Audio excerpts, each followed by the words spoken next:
Boa noite, meus irmãos, minhas irmãs. Nos encontramos mais um momento na nossa Escola da Fé, estudando o Evangelho Gáudio, estudando esta exortação apostólica que nos traz realmente o convite a resgatar a alegria do Evangelho. Vamos iniciar então esse nosso encontro, invocando a presença do Senhor Deus. Em nome do Pai, do Filho e do Espírito Santo. Amém. Que a graça e a paz da parte de Deus, nosso Pai, e Jesus, nosso Senhor, estejam sempre convosco. Bendito seja Deus que nos reuniu no amor de Cristo. Hoje a Igreja faz memória de São Carlos Borromeu, arcebispo de Milão, que desenvolveu todo um trabalho pastoral em sua diocese, se dedicando ao serviço pastoral, à caridade e também à reforma da Igreja. Peçamos então a intercessão de São Carlos, que foi também um reformista da Igreja, pensou numa igreja comprometida com os mais pobres, uma igreja mais voltada para a vida do povo, que ele nos ajude e interceda por nós nesse nosso estudo. Oremos. Conservai a Deus no vosso povo o espírito que animava São Carlos Borromeu, para que a vossa igreja, continuamente renovada e sempre fiel ao Evangelho, possa mostrar ao mundo a verdadeira face do Cristo. Por nosso Senhor Jesus Cristo, vosso Filho, na unidade do Espírito Santo. Amém. Essa oração é da liturgia de hoje. Nós pedimos então que a igreja continue sempre renovada, sempre fiel ao Evangelho. São essas mesmas palavras que nós encontramos na exortação Evangelho Gáudio. O Papa Francisco nos exorta a igreja como um todo, a permanecer sempre renovado e fiel ao Evangelho. Hoje nós vamos estudar o capítulo 3, que fala sobre o anúncio do Evangelho.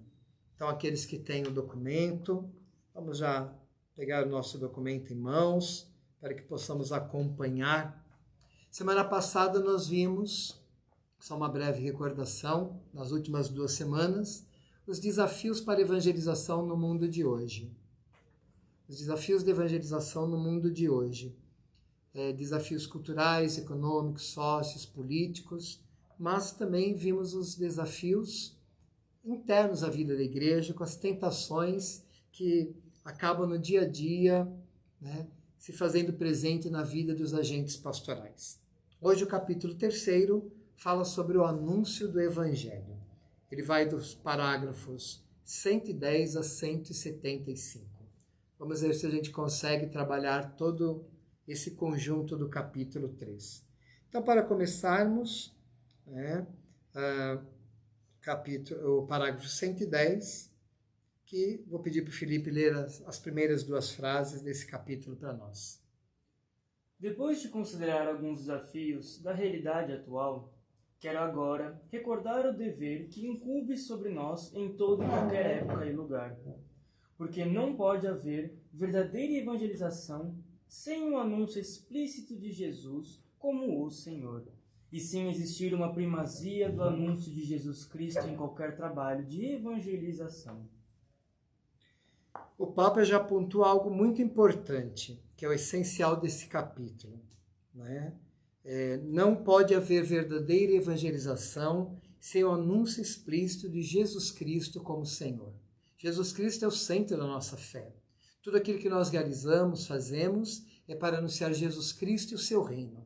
Então, quando o Papa coloca tal afirmação, não pode haver verdadeira evangelização sem o anúncio explícito, isso já nos alerta que talvez o que muitas comunidades, muitas dioceses, o que a igreja nos últimos anos vem fazendo, é uma vida na sua rotina e deixar de anunciar Jesus Cristo explicitamente.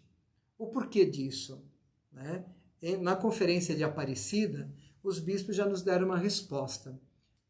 Por vivermos e herdarmos uma tradição cristã, católica, de sairmos de um contexto de cristandade, temos o pressuposto que todo mundo conheça Jesus Cristo.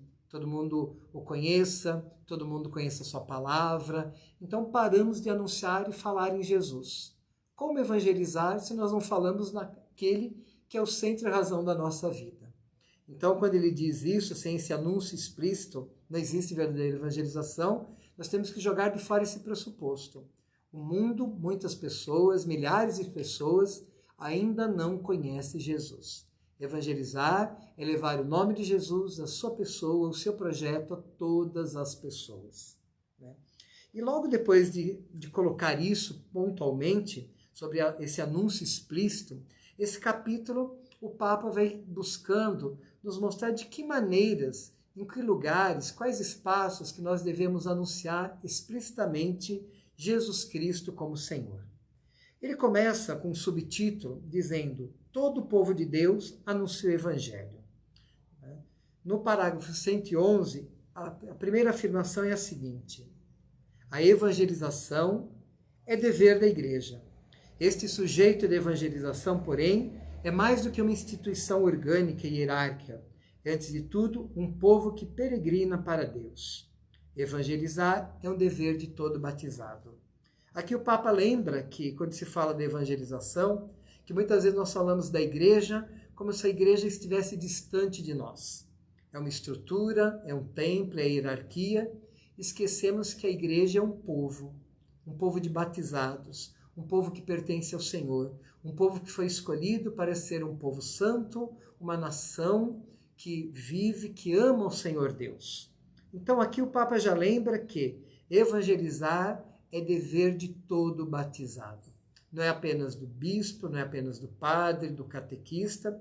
Evangelizar é dever de todos nós. Então, quando falamos de missão evangelizadora, nós estamos falando da responsabilidade da igreja como um todo.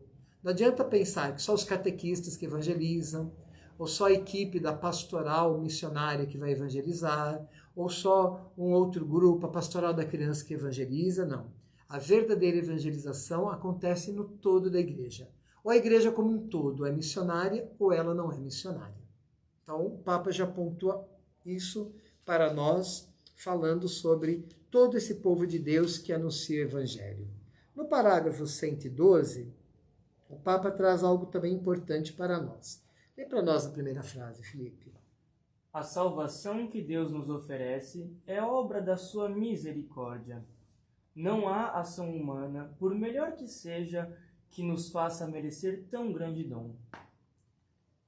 E aí, continuando, no metade desse parágrafo, o documento nos diz: a igreja enviada por Jesus Cristo como sacramento da salvação oferecida por Deus. A iniciativa vem de Deus, a igreja, ela acaba participando desta iniciativa. Aqui é importante lembrar, quando nós falamos de evangelização, nós estamos falando do quê? Nós estamos falando de levar à humanidade, levar ao coração de cada homem, de cada mulher, o convite à salvação. Deus convida a todos a participar da salvação. Mas a salvação não é obra humana, é obra divina, é graça de Deus. Nós fazemos a nossa parte, anunciamos Jesus Cristo como caminho de salvação. Eu sou o caminho, a verdade e a vida, porém, a iniciativa vem de Deus. A igreja participa dessa iniciativa. Participa de que maneira? A igreja participa porque ela é enviada por Jesus como sacramento da salvação oferecida por Deus. Lembrando que sacramento significa sinal. Se nós tivéssemos consciência da importância disso que o documento está dizendo, nós somos sinal da salvação de Deus ao mundo. Não a igreja templo, mas a igreja povo de Deus, a igreja batizados e batizadas reunidos. Será que nós temos esta consciência de que nós somos realmente este sinal da salvação de Deus? Que através de mim, através de você, através de nós, da igreja como um todo, Deus quer salvar a humanidade? Ter essa consciência tem implicações. Exige responsabilidade, corresponsabilidade. Por isso diz, a iniciativa é de Deus e nós somos corresponsáveis, nós coparticipamos desta iniciativa de Deus. Continuando mais um pouco, no parágrafo 113, o Papa diz algo muito importante. Você lê para a gente o parágrafo 113? As duas primeiras frases. Esta salvação que Deus realiza e a Igreja jubilosamente anuncia é para todos, E Deus criou um caminho para se unir a cada um dos seres humanos de todos os tempos. Escolheu convocá-los como povo, e não como seres isolados. Ninguém se salva sozinho, isto é, nem como indivíduo isolado, nem por suas próprias forças. Deus atrai-nos no respeito da complexa trama de relações interpessoais que a vida numa comunidade humana supõe. Este povo, que Deus escolheu para si e convocou, é a Igreja. O que o parágrafo 113 nos traz de muito importante? Que a salvação não se dá individualmente, a salvação é comunitária. Deus chamou, Deus escolheu a humanidade, os seres humanos, para participar do seu plano de salvação, não como pessoas isoladas, mas como um povo. E essa história do povo acompanha toda a experiência do povo de Deus. Com Abraão, quando Deus pede para Abraão deixar a sua terra, com a promessa de fazer dele um povo numeroso. Depois, quando Moisés liberta o povo do Egito, para que o povo vá em busca da terra onde corre leite e mel. E agora, nessa continuidade, em Jesus Cristo, a igreja é este novo povo de Deus. Então, a salvação é comunitária. Isso exige de nós o quê?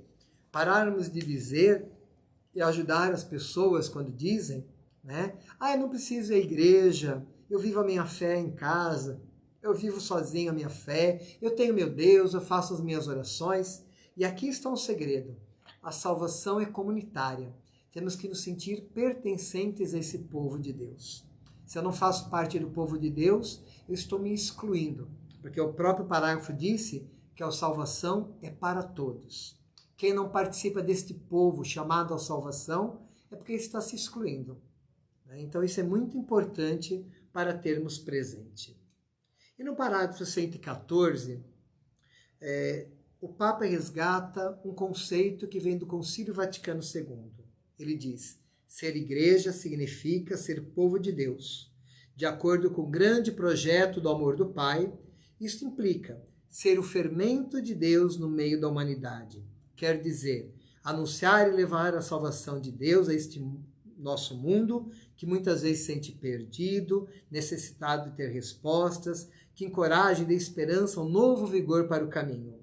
A igreja deve ser lugar da misericórdia gratuita, onde todos possam se sentir acolhidos, amados, perdoados, animados e viverem segundo a vida boa do Evangelho.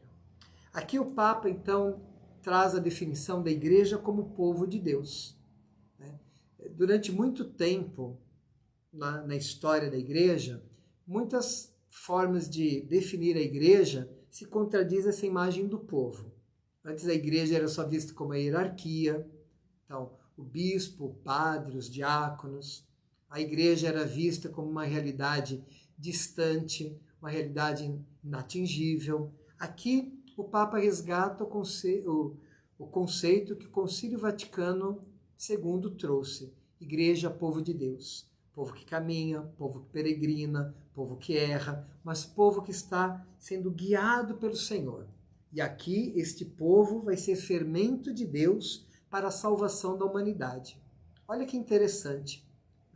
Quando falamos de evangelização, falar de evangelização é falar da misericórdia de Deus, essa misericórdia que é dada a todos. Falar de evangelização é falar de amor, de acolhida, de perdão, de esperança. E a igreja tem que ser assim na vida das pessoas.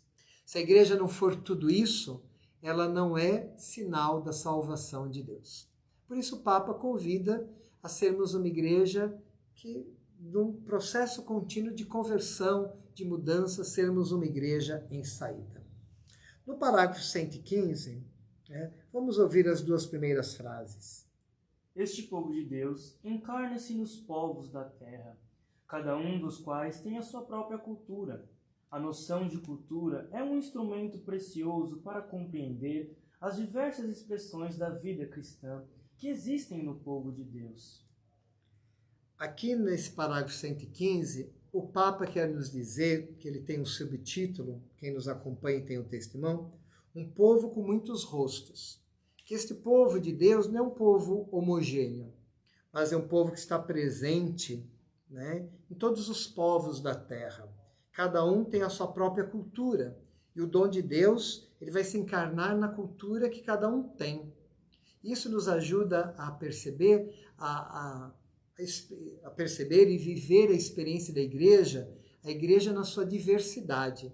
Como Paulo vai lembrar em muitas cartas, né? A igreja é unidade na diversidade. E aqui, quando o Papa vai dizendo isso, ele vai completar uma ideia que a gente encontra no parágrafo 116, que ele diz o seguinte: falar de cultura é falar de enculturação. É o evangelho que penetra na cultura, nas realidades humanas. Ele lembra que o cristianismo não se dispõe de único modelo cultural e que o rosto da igreja é multiforme.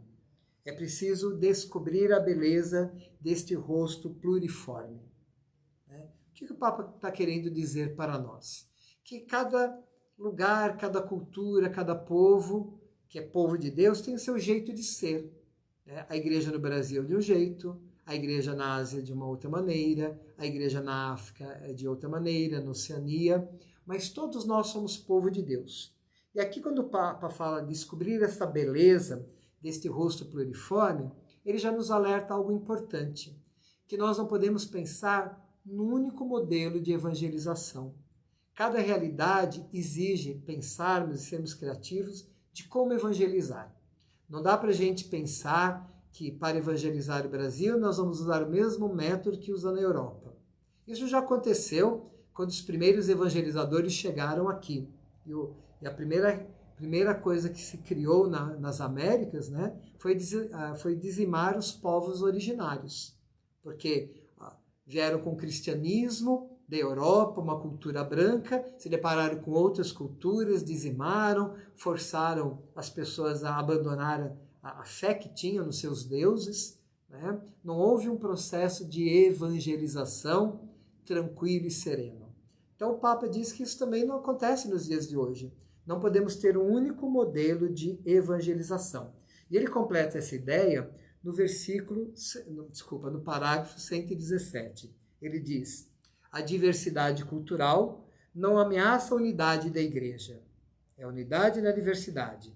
O evangelho ele tem uma mensagem transcultural. Ou seja, o evangelho não pode ficar preso a nenhuma cultura. Porque se ele ficar preso a uma única e determinada cultura, essa cultura vai se apresentar de maneira opressora, esse modelo, diante das outras culturas. Um exemplo muito próximo nosso. Né? Nós já estamos no mês de novembro, daqui a pouco vamos entrar para o tempo de Advento, Natal. Né? Até os anos 1960, 70, a imagem que nós tínhamos de Jesus era o Jesus loiro de olhos azuis, modelo cultural europeu. E hoje você tem representações de Jesus em vários países a partir dos traços culturais daquele país, daquele povo. Então, quando o evangelho acaba sendo identificado com uma única cultura, corre-se o risco desta opressão, dessa dominação cultural. Que o Papa diz, isso não pode acontecer. Né? É uma igreja, temos que redescobrir a beleza do rosto pluriforme, o jeito de celebrar de cada cultura, os elementos que cada cultura traz para as celebrações, para a vida da igreja. Né? E aí, então, nós podemos parar e nos perguntarmos, né? O Papa nos coloca um desafio muito grande, porque nós vivemos num mundo hoje em que, por mais que o mundo seja pluricultural, plurirreligioso, né, as pessoas têm medo do diferente. Então, na igreja, nós não podemos ter medo do diferente, mas acolher o diferente, porque o diferente sempre tem algo a acrescentar, sempre tem uma riqueza e uma beleza para nos trazer. Né? E aí, no parágrafo 118, completando ainda essa ideia, o documento vai dizer: não podemos esperar que todos os povos, para expressar a fé cristã, tenham de imitar as modalidades adotadas pelos povos europeus, num determinado momento da história. A fé não se pode confinar dentro dos limites de compreensão e expressão de uma cultura. É o que eu acabei de dizer. Né? Quando o Evangelho Quando a fé cristã acaba sendo confundida ou assimilada por uma única cultura, corre-se o risco de perder a beleza do Evangelho, a boa nova do Evangelho. Ao invés de ser um Evangelho de salvação, vai ser uma situação de dominação e de opressão. Vamos dar mais um passo, seguindo ainda. Nós temos um subtítulo, Todos somos discípulos missionários. Vou pedir para o Felipe ler para nós o parágrafo 120. Em virtude do batismo recebido, cada membro do povo de Deus tornou-se discípulo missionário.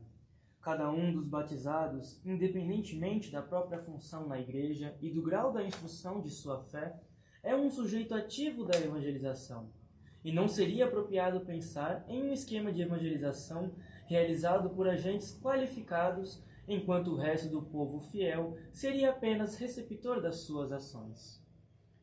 Isso é muito importante. Todos nós somos discípulos missionários. Em virtude do nosso batismo. O batismo, ele nos dá estas marcas de sermos discípulos missionários.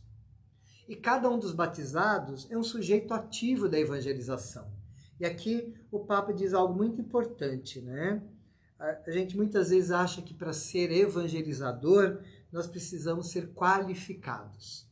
Claro que mais para frente do documento, o Papa vai falar da importância da formação, da assimilação da palavra de Deus, desse contato, desse estudo da palavra de Deus. Porém, a gente tem que tomar um certo cuidado, porque nós podemos cair no risco de categorizar ou hierarquizar o povo de Deus dizendo: somente o padre ele é evangelizador porque ele tem faculdade. E a Dona Maria, que lá vai uma vez por semana limpar o sacrário, vai pôr as flores, na igreja, que não tem muito estudo, não tem compreensão teológica, ela não pode ser evangelizadora. Aqui o Papa diz que temos que correr esse risco de tentar dessa concepção inapropriada, esse é o termo que ele usa, de achar que temos evangelizadores maiores ou menores. Eu lembro quando eu era seminarista na paróquia de São Mateus Apóstolo, que a pessoa que mais me chamou a atenção foi uma senhora leiga, chamada Maria, mas a gente chamava ela de Maria Pintada, porque ela era cheia de sardas. E era seminarista, eu fui para uma comunidade de São José Operário, e fui participar no domingo da celebração da palavra que ela estava presidindo.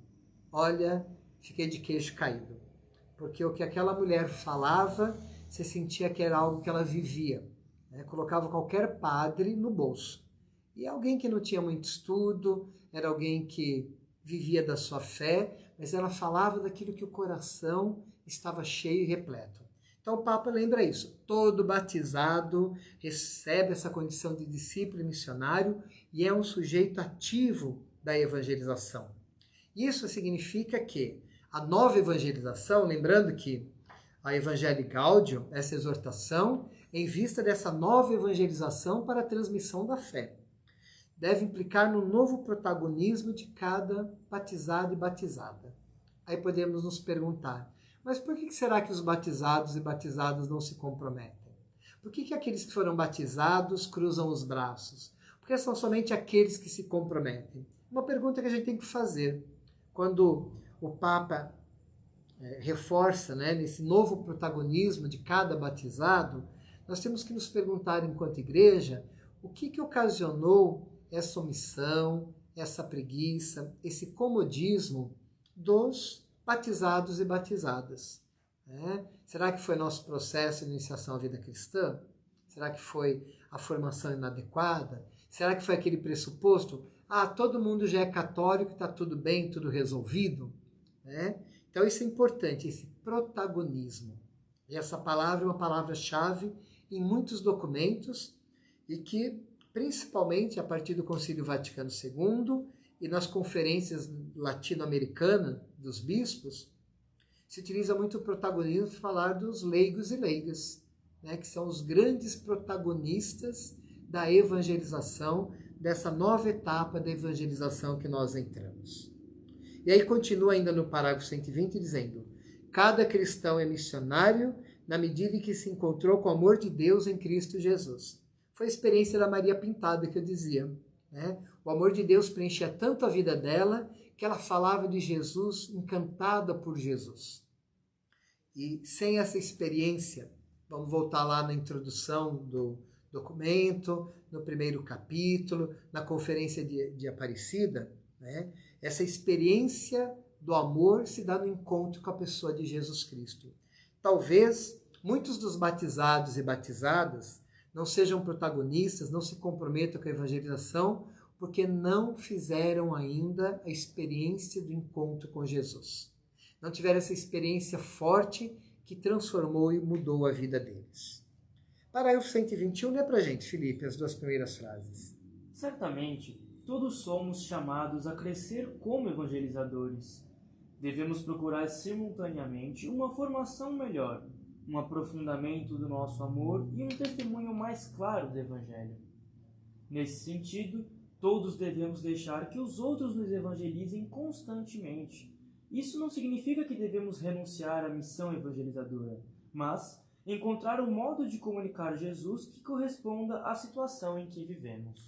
Todos somos chamados a crescer como evangelizadores. Devemos procurar uma formação melhor, né? Não basta apenas a boa vontade. Eu falava da Maria Pintada, mas a Maria Pintada depois foi fazer curso de teologia para leigos, participava da Escola da Fé na comunidade, foi se formando para estar mais capacitada para a sua missão. Porém, a formação não é o suficiente. Conheço também tanta gente que fez curso de teologia, fez Escola da Fé, curso bíblico, mas lhe falta o principal, o amor. O amor a Cristo, o amor à igreja. Então, às vezes tem conteúdo, mas não tem vivência. Aprofundou doutrina, aprofundou elementos teóricos, mas não tem a prática. Então, uma coisa caminha com outra, né? Não adianta eu estudar, me formar, se eu não dou testemunho daquilo que eu estou aprendendo.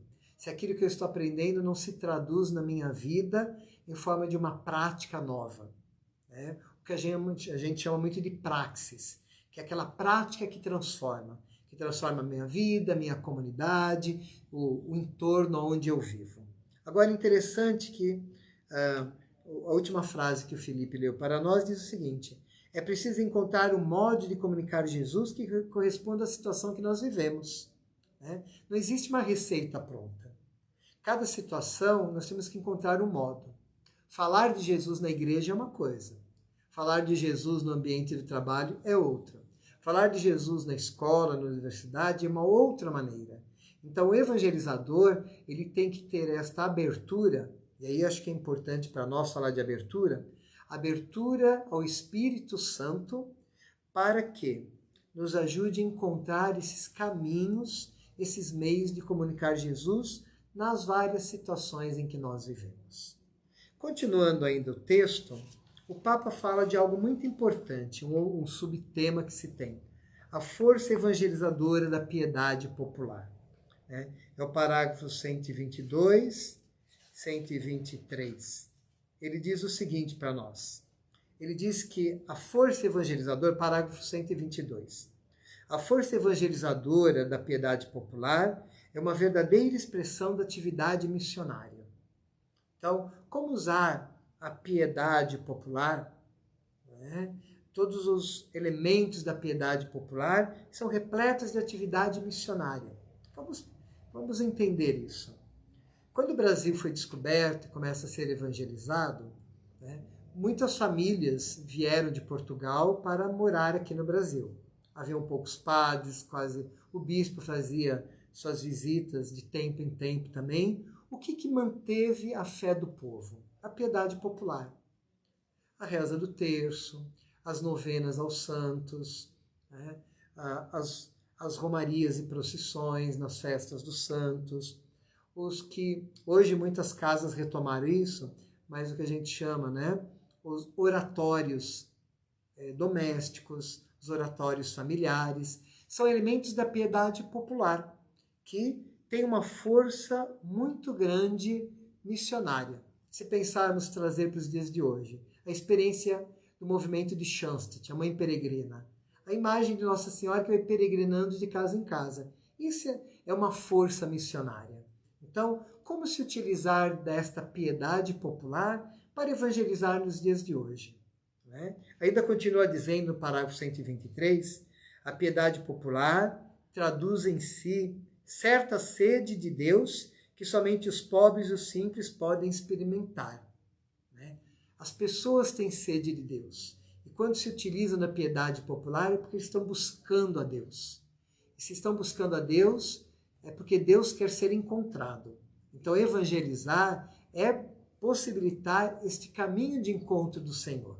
As pessoas buscam, o Senhor quer ser encontrado, quer ser amado, e evangelizar é abrir caminhos para que esse encontro aconteça. E o Papa dá uma dica muito legal aqui para nós, a piedade popular.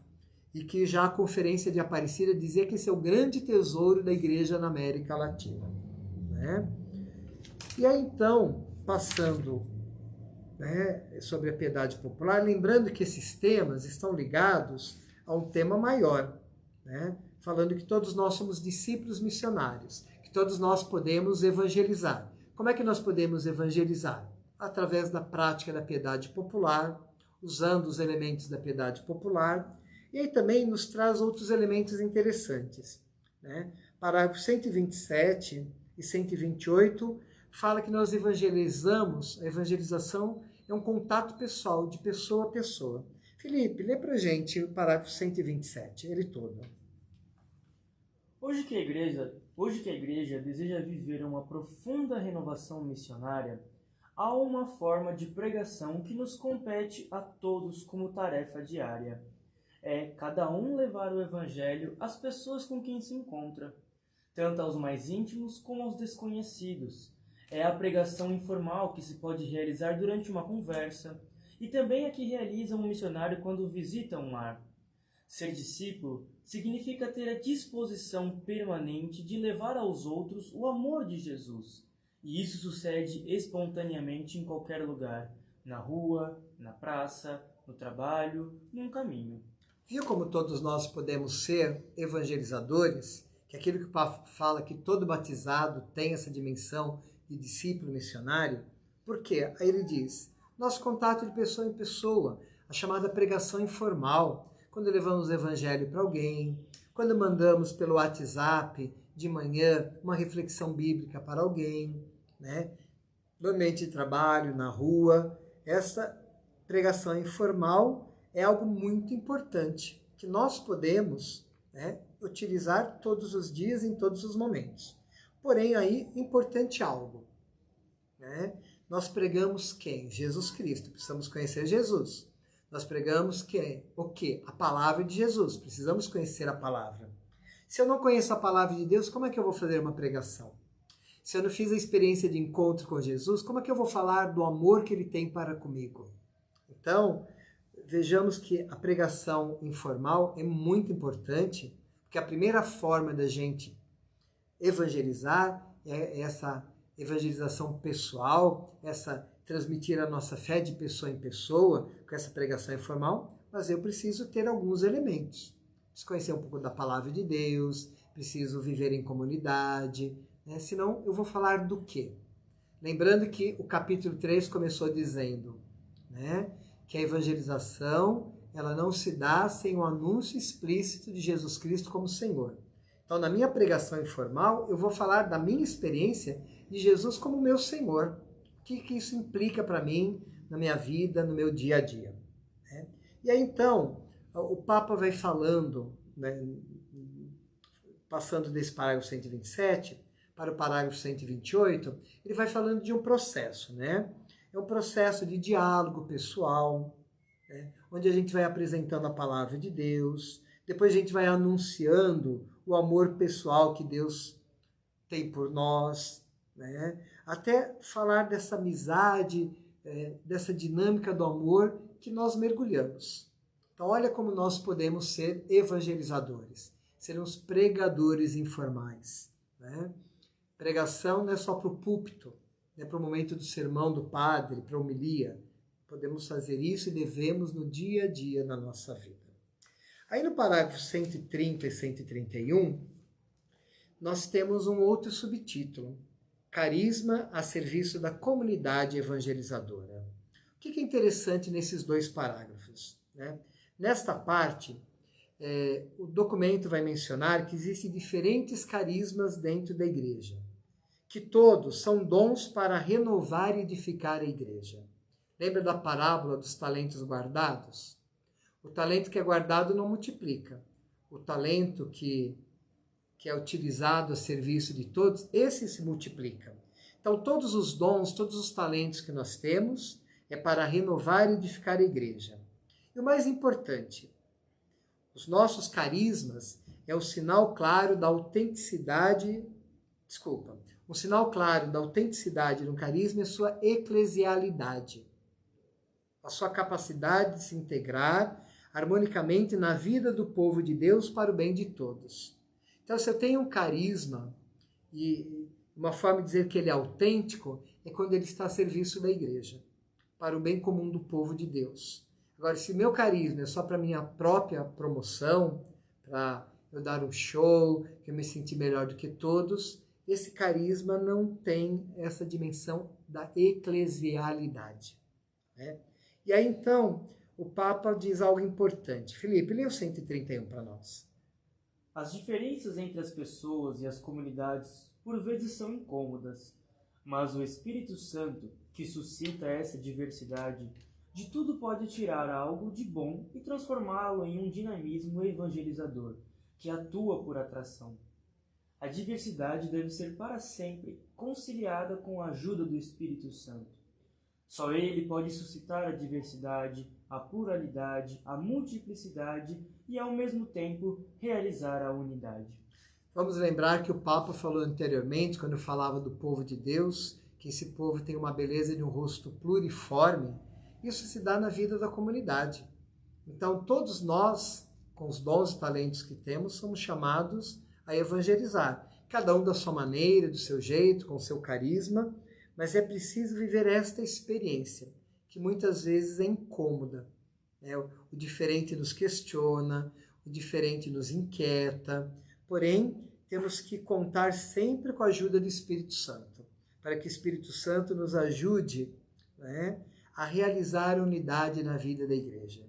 Fique imaginando, como seria chato se todos na comunidade fôssemos iguais a nós. Imagine que na comunidade só tivessem, né, só pessoas iguais ao Marcelo. Seria muito estranho, porque a riqueza está no diferente, a beleza se dá no conflito das ideias, porque isso gera crescimento. E a igreja precisa crescer sabendo conciliar essa diversidade, essa pluralidade, essa multiplicidade em vista do bem comum, que é fazer com que o evangelho chegue à vida e coração de todos. Continuando, no parágrafo 132 a 134, o Papa vai falar no documento sobre cultura, pensamento e educação. Ele está lembrando o que é importante, o parágrafo 132, que esse anúncio, essa pregação, não pode ser apenas só de pessoa para pessoa. Nós também temos que anunciar as culturas. Isso significa, né, as culturas profissionais, científicas, acadêmicas. Nós temos que levar o evangelho, ele tem que ser levado também às estruturas da nossa sociedade. Porque o nível pessoal é um dos níveis, mas o evangelho tem que penetrar em todas as dimensões da vida, em todas as estruturas, em todos os âmbitos. Então ele coloca o quanto é importante que esse anúncio chegue também a lugares que ainda não chegaram, né? No mundo acadêmico, no mundo profissional, no mundo científico, não ficar apenas no âmbito da igreja. A igreja, ela é irradiadora do evangelho. Ela não vive para que o evangelho fique somente nela, mas ela leva o evangelho para todos. E aí ele diz, então, no parágrafo 133, o evangelho não pode chegar somente às pessoas, tem que chegar às culturas no seu conjunto. E aí ele aponta espaços importantes no parágrafo 134, nas universidades, nas escolas católicas, o quanto as escolas católicas têm um papel importante na evangelização. Não é apenas ensinar, mas também, dentro do seu dinamismo, dentro da sua metodologia, evangelizar os seus alunos. Depois que o Papa fala de tudo isso, ele entra num segundo tema interessante, a homilia. Né? Por que o Papa vai tratar sobre a homilia num documento que fala sobre a evangelização? Né? Ele vai detalhar vários parágrafos falando sobre a homilia. Por quê? Porque existem hoje muitas reclamações importantes em relação a esse ministério, que nós não podemos fechar os ouvidos. Então, o Papa diz no parágrafo 135, né, que hoje há muitas reclamações, as pessoas reclamam daquilo que os padres falam, as maneiras que falam, ou como se utilizam. Né? A homilia, o Papa vai lembrar, deve ser breve, evitar de parecer uma conferência ou uma aula, é o parágrafo 138, deve ser capaz de dizer palavras que façam arder os corações, evitando uma pregação puramente moralista ou uma pregação para indoutrinar as pessoas. Ele disse isso no parágrafo 142. Ele sublinha a importância da preparação. Um pregador que não se prepara não é espiritual, é desonesto e irresponsável. Então aqui o Papa dá um ênfase muito grande na homilia. Por quê? Hoje, o grande espaço evangelizador que nós temos são as nossas celebrações litúrgicas. E a homilia acaba tendo toda a dimensão catequética, mas uma dimensão catequética, uma dimensão mistagógica, que leva a pessoa a mergulhar, a viver, a celebrar o mistério da fé. Então, o Papa vai dando essas pontuações devido a várias reclamações. Imagino que você que está me ouvindo já teve alguma experiência muito negativa de homilia. Você deve ter ido a uma igreja que você não gostou da homilia, que você não conseguiu entender a homilia, o padre não falava nada com nada. Né? Isso dói no coração da igreja. Essa não deve ser a realidade. Por isso o Papa diz assim, uma boa homilia deve conter uma ideia, um sentimento, uma imagem. Está no parágrafo 157. A pregação deve ser positiva, para que possa oferecer sempre esperança, não deixar-nos prisioneiros da negatividade. Ele diz isso no parágrafo 159. O próprio anúncio do Evangelho deve ter características positivas, proximidade, abertura ao diálogo, paciência, acolhimento cordial, que não condena. Parágrafo 165. Então ele dá uma ênfase muito grande, praticamente ele dá um itinerário de como preparar uma homilia. Né? Então, aí serve tanto para nós, padres, ministros ordenados, mas para aqueles que são ministros da palavra, né? Que celebram na comunidade, ou são ministros da palavra que vão levar uma mensagem também para alguém que está doente, para uma família que está de luto, como se preparar bem para anunciar a palavra de Deus. No parágrafo 143, vou pedir para o Felipe ler para nós as duas primeiras frases desse parágrafo. O desafio de uma pregação enculturada consiste em transmitir a síntese da mensagem evangélica, e não ideias ou valores soltos.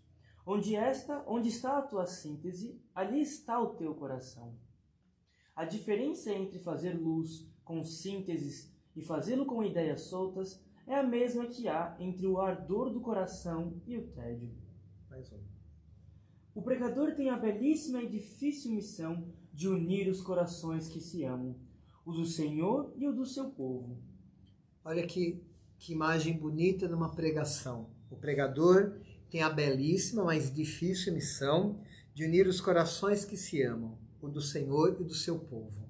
Por isso o Papa realmente aqui, ele está dando uma puxada de orelha em nós, padres, bispos, arcebispos, que realmente temos esta grande missão de unir os corações através da nossa pregação. E aí vai dizendo também nesse parágrafo, vai continuando, que nós não pregamos a nós mesmos, mas a Cristo, Jesus, o Senhor, e nos consideramos apenas servos desse Senhor por amor a Ele. Então muitas vezes nós falamos de tudo numa homilia, menos de Jesus Cristo. Né? É o grande perigo da evangelização. Fazemos muitas coisas, só não apresentamos Jesus Cristo e seu projeto ao mundo. E aí então o Papa vai concluindo dizendo o seguinte: a homilia é o ponto de comparação para avaliar a proximidade e a capacidade de encontro de um pastor com seu povo. De fato, sabemos que os fiéis dão muita importância à homilia, Tanto eles como os próprios ministros ordenados sofrem, uns a ouvir e outros a pregar. É triste que assim seja. A homilia pode ser realmente uma experiência intensa e feliz do Espírito, um consolador encontro com a palavra, uma fonte constante de renovação e crescimento. Então aqui o Papa realmente ele deixa vários parágrafos do documento para falar desta importância, né? Como se fosse uma aula para nós reaprendermos a fazermos uma verdadeira homilia para unir os corações do Senhor e dos fiéis.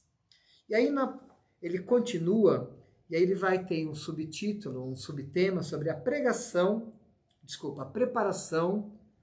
da pregação. Como pregar, como fazer essa homilia.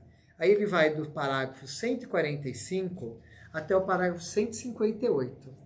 Aí ele diz o seguinte, né? Parágrafo 145. É preciso dedicar tempo de estudo e oração para fazer uma pregação. Parágrafo 146. Ter temor e não manipular a palavra de Deus. Quantas vezes o pregador usa a palavra de Deus para ofender, para agredir, para denunciar alguma atitude da comunidade? É não manipular a palavra de Deus. Parágrafo 149. É preciso desenvolver uma grande familiaridade pessoal com a palavra de Deus. Se o pregador não tem essa familiaridade, essa aproximação da palavra de Deus, como é que ele vai pregá-la? Parágrafo 150. É preciso deixar-se tocar pela palavra, fazê-la carne na sua vida concreta. Ou seja, aquilo que o pregador fala, aquilo que ele anuncia, ele tem que viver, senão é hipocrisia, né? Senão vamos cair naquele risco, né, que Jesus condenava dos fariseus, né? Faço o que eu falo, mas não faço o que eu faço. Não é por aí. O pregador tem que pregar também com o seu testemunho de vida. Aí no parágrafo 152, ele traz para nós a importância da lexo divina, a leitura orante da Bíblia, como uma forma de se alimentar da palavra de Deus. Mas também um bom pregador, parágrafo 154, é aquele que se coloca à escuta do povo, aquele que tem sensibilidade espiritual, né, de sentir as necessidades do seu povo, do seu rebanho, de conhecer cada ovelha, aquilo que precisa lançar no coração do seu povo. No parágrafo 158, ele vai dizer o seguinte, né, é preciso também pensar na linguagem, como é que você vai falar? A linguagem tem que ser simples. Quando eu estava relendo esse parágrafo 158, eu lembrei de uma experiência que eu tive uma vez em Santos, passando férias. No domingo fui à missa, uma missa à noite, e o padre, era um padre novo, talvez recém-ordenado, e ele foi fazendo a sua pregação. Ele começou dizendo que ele ia falar sobre a pericorese da Santíssima Trindade. Aí eu pensei assim, coitado do padre, já matou o povo. Será que o povo sabia o que era pericorese? Ele não explicou. E durante a pregação ele usava termos gregos, termos em hebraico, aramaico, né? Acho que ele queria mostrar a capacidade que ele tinha de conhecimento. O povo saiu vazio como eu saí vazio. Né? Eu saí vazio daquela missa porque realmente esperava esse encontro com a palavra de Deus, mas o padre quis usar toda a sua cultura bíblica, ao invés de usar uma linguagem simples que chegasse ao coração do povo. Como a nossa hora já está avançada, nós vamos parar por aqui, né? E no próximo encontro nós vamos continuar aí do parágrafo 160 para terminar este capítulo e vamos entrar já no capítulo número 4. Só gostaria de fazer uma proposta para vocês que nos acompanham. Na próxima quarta-feira, dia 11 de novembro, será a celebração de entrega da Medalha São Paulo. Todos vocês que estão nos acompanhando sabem que eu fui contemplado esse ano com a Medalha São Paulo por ação missionária, né, na atuação com refugiados, com a população mais pobre, ao redor da cidade, ao redor da paróquia. Então, na quarta-feira da semana que vem, essa entrega vai ser... Nós teremos aí uma celebração, teremos um momento oficial de entrega que será presencial. Será às 20 horas no Tuca, no teatro lá da PUC, em Perdizes. Então, na quarta-feira, nós não poderemos ter o nosso encontro. Então, estaria sugerindo, para não perdermos esse momento, semana que vem realizarmos o nosso encontro na terça-feira, às 20 horas. Né? E fica aí desde já o convite. Na terça, às 20 horas, nos encontramos, para não ter que se encontrar só na outra semana, só daqui 15 dias. Nós estamos praticamente terminando o encontro. E com certeza, essa entrega da medalha São Paulo será transmitida pelos meios de comunicação da nossa arquidiocese, que você possa acompanhar esta cerimônia de entrega das medalhas, rezar por mim, rezar por todos os outros que foram contemplados, para que continuemos testemunhando aquilo que a Igreja reconheceu no nosso trabalho. Que Deus abençoe, que esse nosso encontro realmente possa dar muitos frutos. E antes de encerrar, Felipe, tem algum comentário? Alguém fez alguma pergunta? Somente 2 comentários. Dona Deolinda Marótica disse: precisamos ter formação para conhecermos melhor Jesus Cristo e levá-lo aos irmãos. Sim, porque a gente conhece Jesus, né, não só na vivência, mas no aprofundamento da sua palavra. Um dos lugares de encontro com Jesus, onde que é? Na palavra de Deus. A formação é fundamental. E a Dona Zélia Donaire disse: precisamos nos evangelizar cada vez mais e nos preparar para conhecer cada vez mais o Evangelho. Também nessa linha. Podemos dizer que, para evangelizar, nós precisamos ser evangelizados. A Igreja vive um processo dinâmico e dialético. Ao mesmo tempo que ela evangeliza, ela vai sendo evangelizada novamente. Que Deus os abençoe e até a próxima semana.